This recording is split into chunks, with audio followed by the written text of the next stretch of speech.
Itu keluar. Oh, keluar.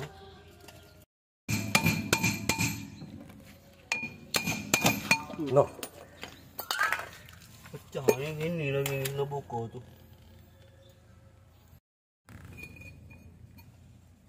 Begini keadaan bearing tu tercabut lah. Memang susah jugalah. Susah nak tanggal ni. Akhirnya idea dia memang terbaik lah.